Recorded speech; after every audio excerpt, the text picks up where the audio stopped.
Assalamu alaikum. Welcome back to another edition of Community Conversations at Mohammed-Your. I'm your host, Imam Muhammad, resident Imam of Mohammed-Your.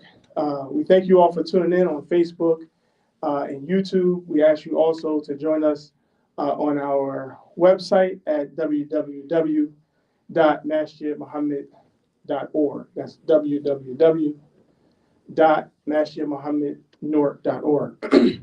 Alhamdulillah, today we're here with our dear brother, Imam Abdulmalik Muhammad, and inshallah we'll have a brief conversation about our community concerns, about brotherhood, and about the time that we're living in, inshallah. And so we invite you all to share with a friend. If you have any questions, you're also welcome to share your questions. The Imam said he's open to asking questions, inshallah. He said whatever we're willing to do to accommodate, inshallah. So just a brief story, and then I'll let him introduce himself. How this came about, as I shared with him, one of our community members shared with us the event that's going on tomorrow. There's a brothers meeting as well as a public address. And the concern was about unity in our community. And so that might be one of our first questions, inshallah, after he introduces himself. What is unity in our community? But before I go into that, I just wanted to share, I had a reminiscent moment, I guess, even before the moment that I told you that I remember us working together in Philadelphia. I think the first time I met you was in Longside. I think you came to Longside. We had a young adult outing, and I believe you came and addressed us at that time. And so I knew him from some time. I knew him for a while now. Of course, we all grow and evolve, and we have different courses and activities in our life. But Allah has brought us back together again here to address some of our common concerns, as well as some pressing issues, inshallah. So without any further ado, Brother Imam, I'd like you to introduce yourself, and then we'll go into our dialogue, inshallah. Gotcha. Thank you. Well, I'm satisfied with your introduction. Alhamdulillah. Yes, sir. Alhamdulillah. So let's get right to it in relation to the concept of unity in our community. In the process of presenting this conversation to our community, we heard some concerns from the general membership, but ultimately we know that our intentions are pure. We wanted to at least connect to come to some type of common communication. Each of us have our own responsibilities and roles, and when we cross paths, I think as brothers, because that's what the theme is this weekend in regards to the brothers meeting, I think there's an obligation to each other to support each other in the good and hold each other back from the wrong. So in relation to that, how do you see unity in our community when it comes to your leadership and the community of Imam W.D. Muhammad? Well, our unity is in Tawheed.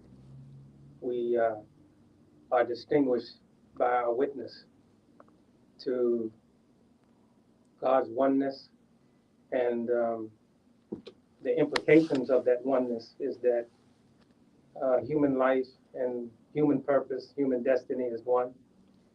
And the Islamic community that is identified in that witness are a model, are supposed to be a model of that invitation to unity. So if we can reconcile that for all of its important implications in our life, then we shouldn't have trouble for our unity. But trouble, is inevitable, as Allah says in the Quran, that we will have differences, and sometimes those differences will distinguish us, and sometimes they will be, unfortunately, areas of conflict. We have to discipline ourselves according to what is in the best interest of our humanity before God, how we present ourselves before God. That's the most important concern. And in that, we see the efforts of each other, and we should feel the obligation to support one another when we see movement in the direction of our excellence as God has determined that. So in recognition of that, excellence is a condition for our unity. We don't have to be in the same place at the same time, doing the same things. But we see each other doing well or doing good, we should salute each other. We should support each other in some material way, some acknowledged or recognized way, so that it is known that we are interested in the success of our individual efforts. And then, you know, because of those sincere efforts, there'll be opportunities for us to join one another. And we should feel that as an obligation. We should be interested in each other's success. We should pray for each other's success. And we should defend each other's success. It's not, it shouldn't be, I should say, a burden on our unity for us to have perspective that is in some measure different. We should not discourage that. In that variety is serious discussion about our progress. So I will have an opinion that's informed by our discipline as Muslims, and you will have an opinion that is informed by the same discipline. And in the interest of obeying God, we are brought together. And Allah says that in the Quran, you know, that turn your attention or your attentiveness in the direction of the Qibla, and He will be the cause for your coming together. So I'm not at all troubled by what some may call disunity. I pay attention to the perspectives of the various groups, and I'm helped by it, and I hope they're helped by me. In relation to the group that we associate with, in relation to perspective, perception, and then not necessarily disunity, but when there are conflicts. We have, as you mentioned, our human excellence. You also acknowledge that we are Muslims and the Brotherhood of Al-Islam. And so how do we get to hold each other accountable when it appears that we haven't solidified our unity as far as in a formal or an agreed way? Sometimes when I think of the communities that we are a part of, and especially during times of election, you know, there are people who are campaigning. They're trying to go to their base. They're trying to fulfill the needs of their base in hopes that they can get back into office to benefit everybody. But they have a certain base that they are tending to. But then there are conflicts, or there are even maybe some contradictions within that relationship that sometimes doesn't get addressed. But as Muslims, we do have all these examples in the life example of the Prophet and in the Quran. So how do you see in relation to conflicts that when we have that may be the cause for disunity that we can reconcile? To me, it's perspective. Perspective. It's perspective. We're invited to know each other. Right. In the focus of our variety, Mm-hmm. in the focus of our even disparity, we're invited to know each other. Lita arafu, know each other. So, you know, this term, it sort of suggests a high recognition. And also in this term is a reference in the Quran that refers to the highest standards. So if we're having perspective and work in the interest of the highest standards, and we acknowledge that in one another, I don't see that as disunity. Right. The only issue is if we're not correct, if we're doing something that's incorrect. And we shouldn't fear addressing this. This is one of the disciplines in our brotherhood as Right. Muslims, that we not fear to correct one another in the interest of obeying Muhammad the Prophet's teaching, that we should help one another in the right and the wrong.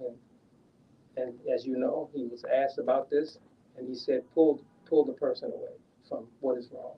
So we can't fear someone rejecting us because we're correcting them or drawing attention, calling their attention to something that is more correct. To me, that's not disunity. That's obligation. Now, in the moment, it might appear that we're not together.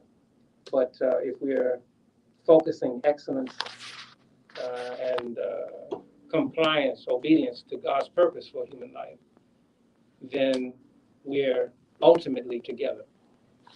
What is necessary is that we have enough respect to acknowledge that we're working for the strengthening of trusts.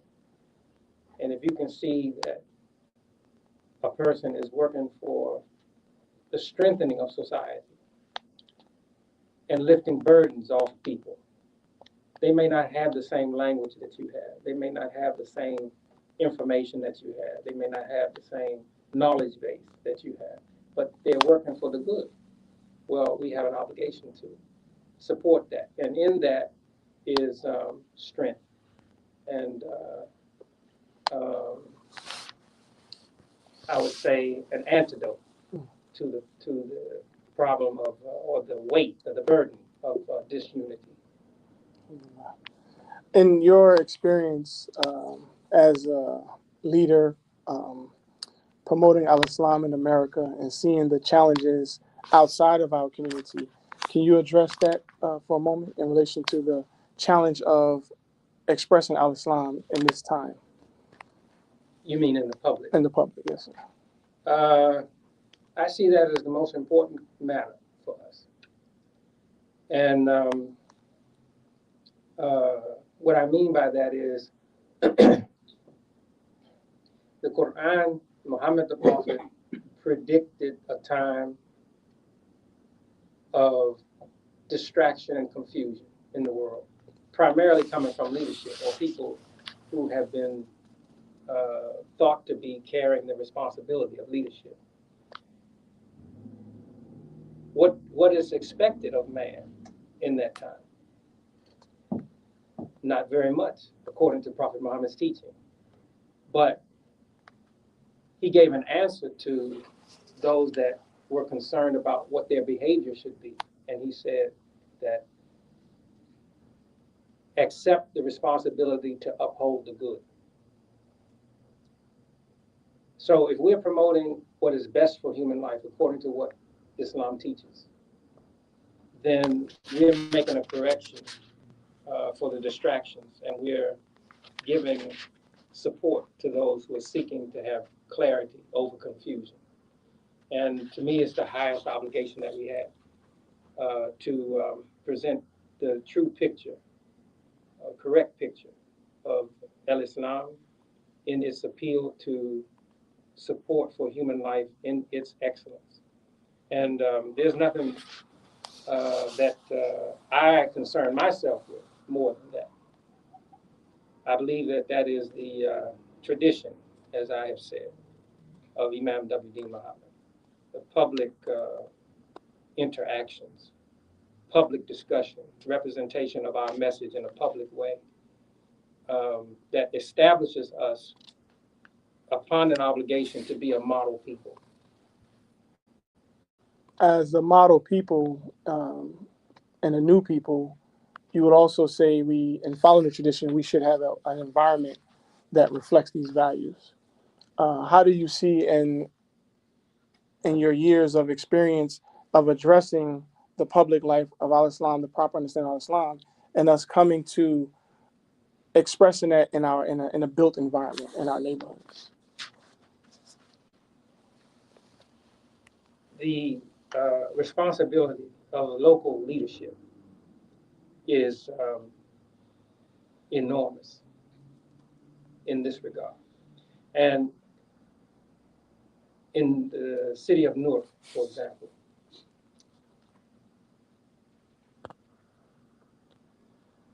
for decades, going way back, even before I was born, the leadership in the city of Newark, associated with our community's interests, established itself with attention to the needs of the neighborhoods. Minister James Shabazz is probably, in terms of leadership, most responsible for a phenomenon that is unique to Newark, where youth in the public of Newark and their parents had an affinity and a confident association with Islamic identity. They may not have had the content of Islamic life exactly, but they had an interest in that content. And so generations of children, families, acquired and attached themselves to Muslim names, Muslim interests, you know. That as a foundation that is unique to Newark is responsible for something that has happened in these United States of America. And that is, that is our people, our community, have been distinguished as a clear reference for what Islamic teaching is and the power of Islamic teaching to reform life. Newark is a hallmark institution for that kind of influence. And as I said, it was established upon the efforts of the supporters of local leaders.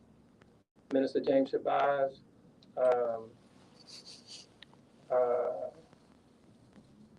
my thoughts are racing, I can't think of the Imam. Hussein Shabazz, Ali Muslim, Imam Ali Muslim. These men were established upon recognition and support for the national leadership and a reference point for that national leadership locally. And they accepted that responsibility. They were successful in that responsibility. And they were distinguished because of it. And I applaud you, Brother Imam, because I know that you have accepted also that responsibility. I don't see anything that is more of a major concern for local leaders than this kind of involvement and interest in the life of the city that we live in. And we were here a few months ago for recognition, Muslim American Leadership Day, and the mayor of Newark, he was present. And he's a special man with a special history himself. And he referred to Newark as a Muslim town. Those are his words. And what he meant by that was that whether you identify yourself as Christian or Muslim or other, the influence of Islam has touched you. That's a major factor for strengthening these cities, strengthening these communities. And you know, the troubles in America and the troubles in the world can be overwhelming. But if you have leadership that can focus the most important concerns that Islam addresses and do that consistently and confidently, it will have a important and enduring influence in the lives of the people. Excellent. So, you ready? Okay. I'll take your point. Yeah. So we take a quick pause for the calls. Inshallah, you've been listening to Community Conversations at Master Mohammed-Your. Again, I'm your host, Imam Muhammad. We're here with Imam Abdulmalik Muhammad, who's here for the Weekend for Brothers session as well as a public address. Now we'll have what I call an infomercial from our young brother, Brother Nation, who's going to present to you a few products that support our work here locally as well.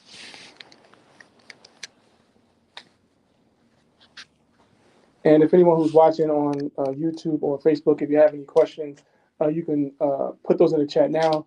We'll be finishing up the second half after these commercials, inshallah.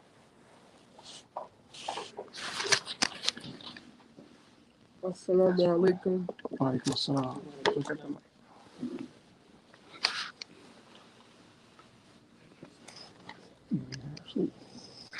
Assalamu alaikum. My name is Nishan Sankova. So first we have the Muslim Journal.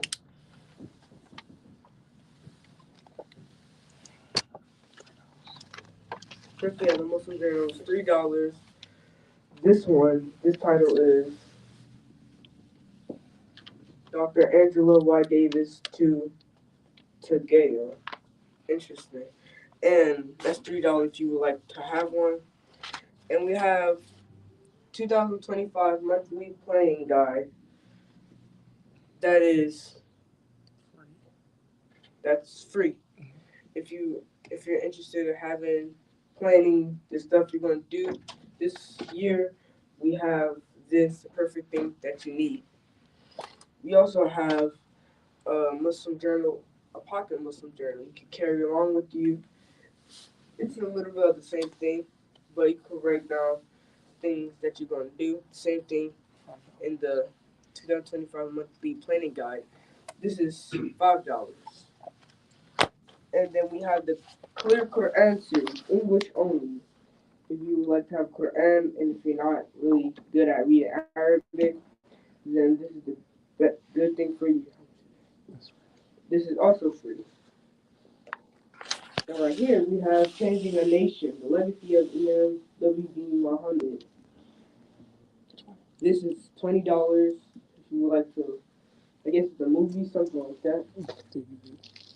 A DVD. And we have a Muslim flag. A Muslim flag like this. This what it look like. And if you're interested in buying one, then this is $15. And you have like if you want to plan your, they call it death wishes, something like that. If you have all that for janazah and stuff, all that information goes in here. Give it to the person that you trust. This is $10. This is community life reflections on the initiative of a leader. This talks about some interesting stuff. This is $20. Last but not least, as you know, we got the Chew detergent. With this little cap, this is only how much you need for one. This little cap can wash 101 loads. Can't you believe that? And it removes dirt, brightens stains, fights stains, brightens fabric, and it's halal 4 times concentrated. And you can use this like it's good, excellent for cleaning clothes, and owned by Muslims, of course, because it's halal. And yes, that's all. Assalamu alaikum. Wa alaikum assalam. Alhamdulillah.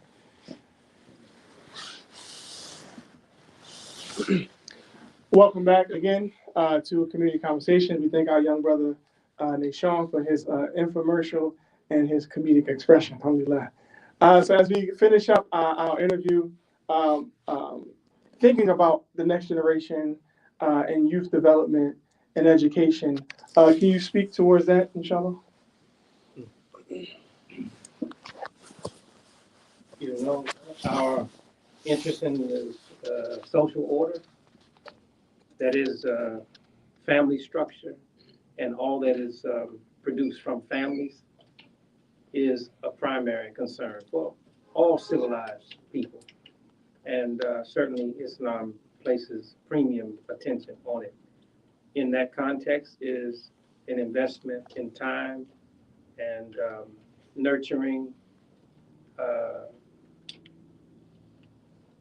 providing guidance and support and encouragement to young men and women, and to take an interest in their individual condition and concerns, to respect them, to support their interest in how they proceed to contribute to the life of the community, listen carefully to them, and instruct them and guide them, but encourage them to express themselves and accept responsibility. That is our future. And if we don't attend to it, then we are contributing to a form of destruction for ourselves. So I would think that maybe 70% or more of our attention in our local activities should be to develop young people in leadership roles.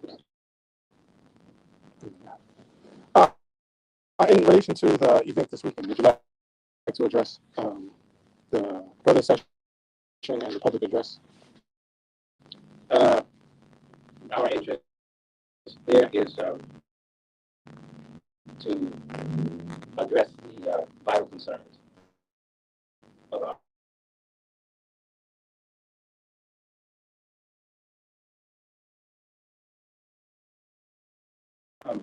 folks have the responsibility of males. And not just men, the male urge, the male interest, which can be shown also by women, and supported by women. So it is a brother's need. We want to address the men, but the attention is on the male urge.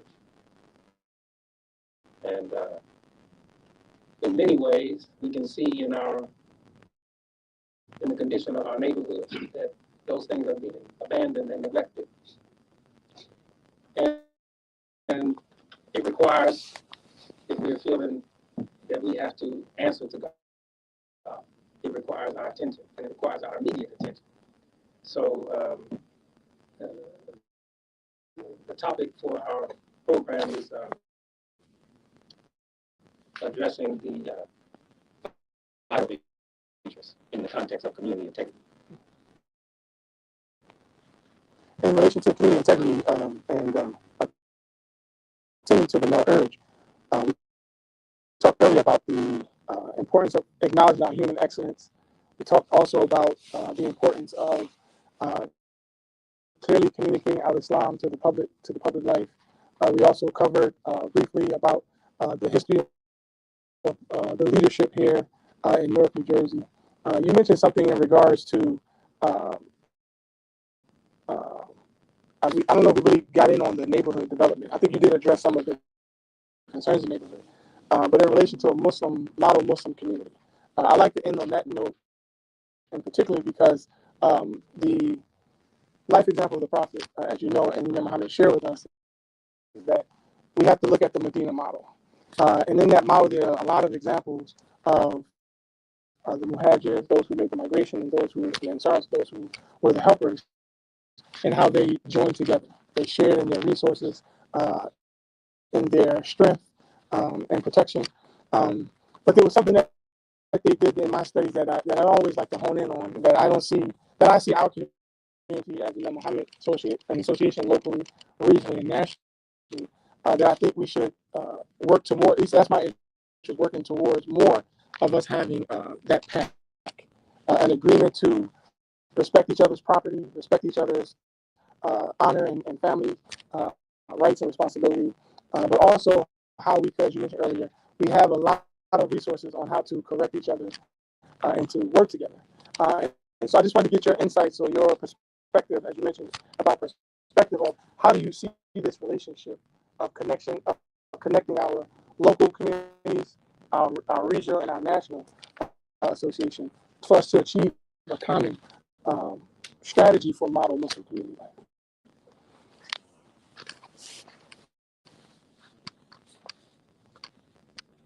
This is a major concern. It has troubled us.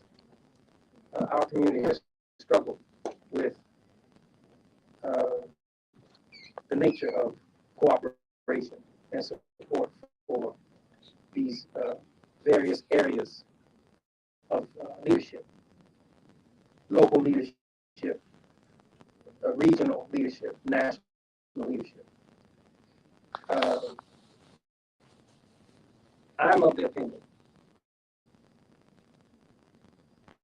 and I'm borrowing from influences from religion and from psychology, from spirituality, from social concerns, from historical perspectives. I'm borrowing from all of them when I say this. I'm of the opinion that we are a special and chosen people. And we're distinguished by something that happened to us. And the insertion of Islamic life references to the framing of Islamic identity, Islamic reasoning. Something unique happened to us.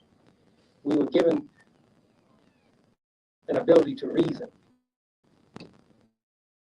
with the support of what is accepted by God in the Quran, as it revealed to Muhammad the Prophet and in his tradition. And by reasoning, I mean a tradition of knowledge and understanding that places us in a special area of responsibility. And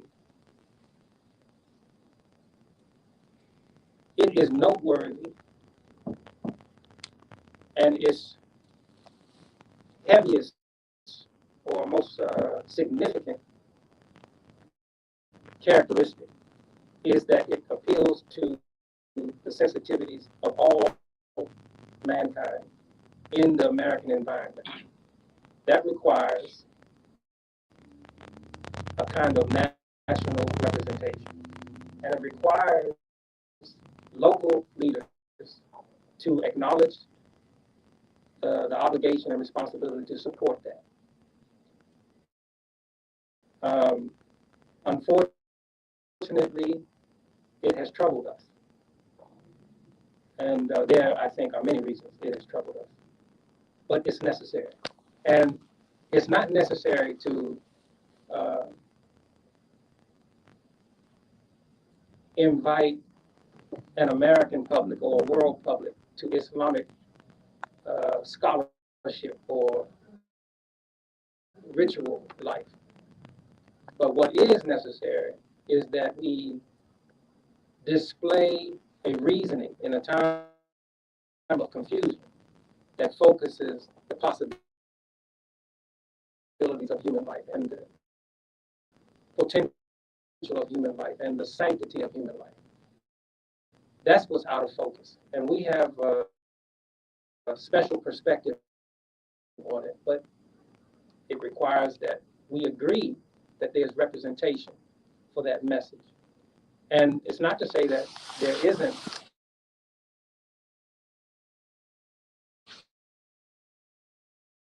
or there aren't quality efforts by individuals that have earned recognition and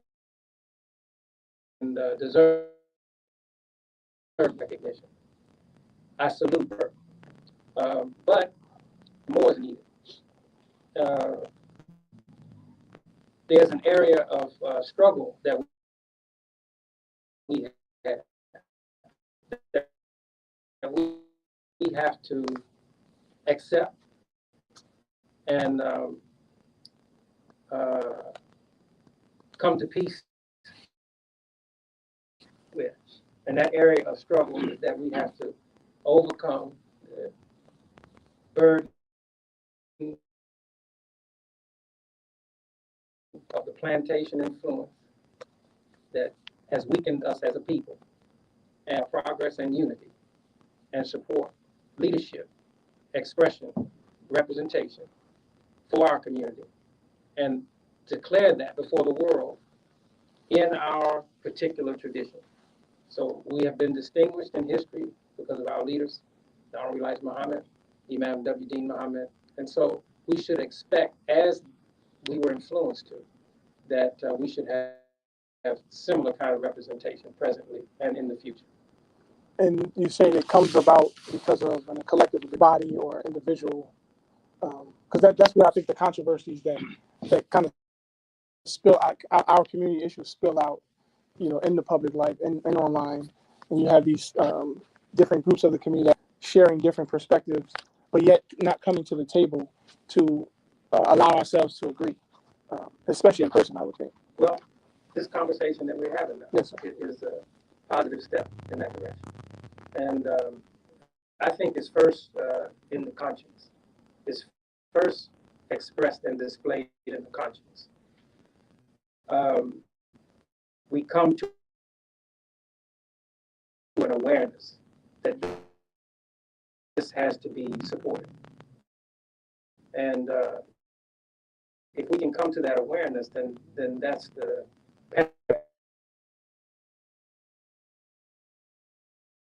for us to congregate and discuss the matter and be serious in the discussion. Not give way to our shortcomings.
Leave us with, inshallah, as we close.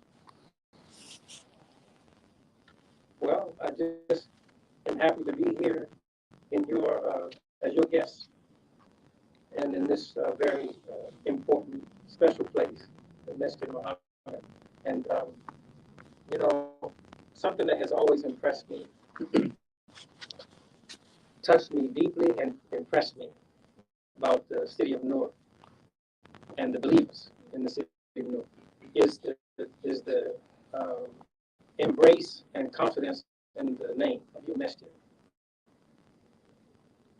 There's no better name. Masjid Muhammad. Yes, sir. There are a few questions on. I don't know if you want to take them.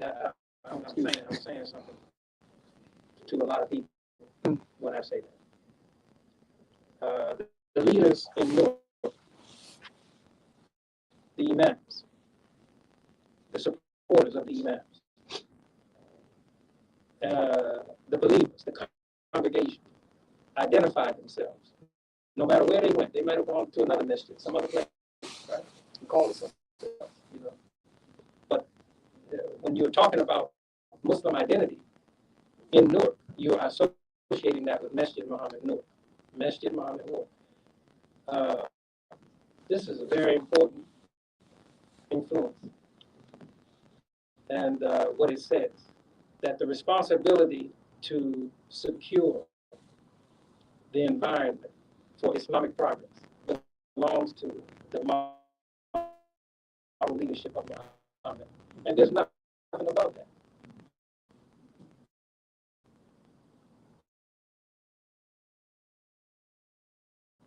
That's the salvation community and human society. What takes place in Masjid Muhammad. We've had some challenges, as you know, along the way. It's no small feat getting where we are today.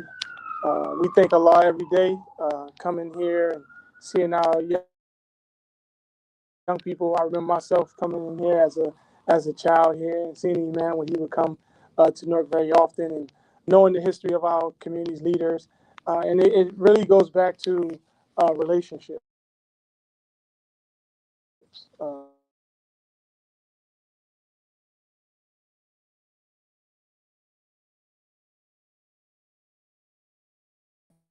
Uh, because of the distrust or the disconnect between brotherhood.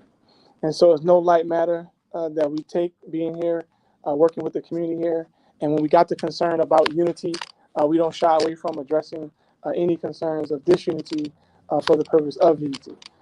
Imam Mohammed-Your, as you know, and he mentioned, I think a scholar shared it with him, or someone shared it with him about the al-kalima, shahadatain. It starts off with a negative to establish a positive. And so some of our experiences, known and unknown, publicly and privately, sometimes we allow that to be a nest, as even the Prophet said, peace be upon him, that even if you go through hellfire and hold on to La ilaha illallah, Muhammad Rasulullah, La ilaha illallah, just La ilaha illallah, you'll be successful. So I thank you for coming to join us. I'm glad you accept the invitation to connect, to build, and to reconcile. If there's any reconciliation needed with us here and those around our association. Thank you, brother. Alhamdulillah. Thank you again. So until next time, again, you've been listening to Community Conversations Live at Mohammed-Your. We're thankful to have our dear brother come and share with us. Again, they'll be here. 10 o'clock is the brother session down at the Courtyard Marriott, and then they'll have the public address at 2. Sister Clara Muhammad, a black Muslim woman from Macon, Georgia, was an extraordinary leader and pioneer. Her contributions, especially in the development of Islamic education in America, paved the way for thousands of Muslim families to take ownership of their children's future, starting at a time when homeschooling was illegal in the United States. She eventually established a network of schools that was later named Sister Clara Muhammad Schools in her honor by her late son, Imam Warith-Din Muhammad, rahimahullah. Sister Clara Muhammad helped to establish the important role women had in early Muslim American history and was an inspiration to future generations of leaders. Without her, there would not have been a nation of Islam, or the unique Sunni Muslim community that evolved from it, one that was acutely aware of the concerns and aspirations of women. May Allah have mercy on Sister Clara Muhammad.